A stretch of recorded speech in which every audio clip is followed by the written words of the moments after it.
Hi friends, जय माताजी। केम छो बधा? आज आपणे टींडोळा बटेटा अने डूंगळीनुं शाक बनावशुं। आदुनी पेस्ट छे। सौ पहेला आपणे आ कढ़ाईमां तेल नाखशुं। आ 2 चमचा जेटलुं तेल छे। सौ पहेला आपणे अर्धी चमची राई नाखशुं,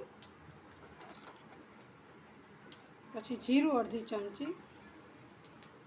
अने आ अर्धाथी ओછી हींग छे। पछी आदुनी पेस्ट छे। आमां लसण नथी नाख्युं। डूंगળી मरचा भेगा सुधार्या छे ई नाखशुं आपणे पहेला। बहु सातळवाना नथी केम के टींडोळा बटेटा साथे थोड़ाक सतळाई जशे।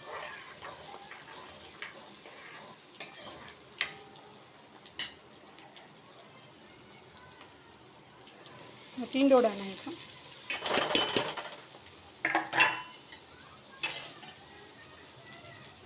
અને આ બટેટા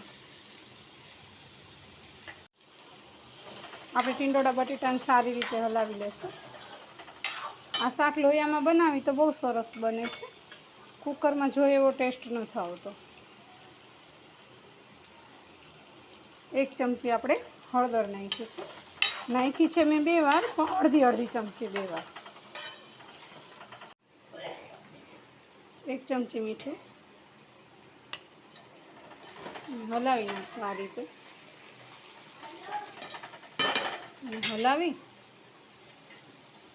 અને આ રીતે થાળી ઢાંકી દઈશું। ક્યાંયથી ખુલ્લી નથી થાળી, અહીંયાથી સેજ છે।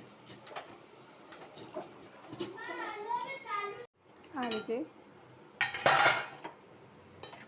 જે ટીંડોળા છે એને આપણે પલટાવી દઈશું।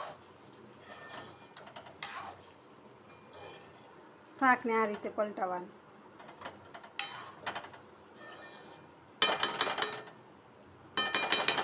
હજી થોડી વાર રાખવાનું છે। હવે શાક આપણું ચડી ગયું છે। સેજ કચરું છે, પણ એ આપણે લાલ મરચું ને ધાણા પાવડર ચેડવશું એમાં ચડી જશે।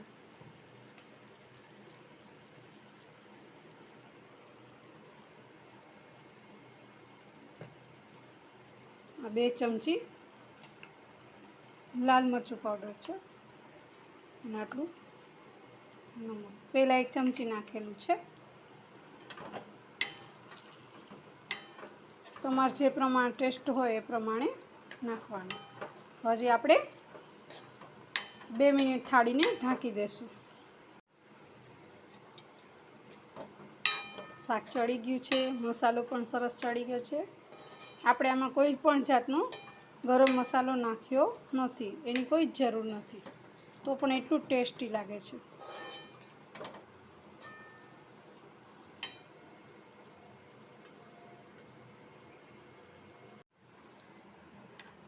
ટીંડોળા બટેટા અને ડુંગળીનું શાક તમને કેવું લાગ્યું તે શેર કરજો, લાઈક કરજો।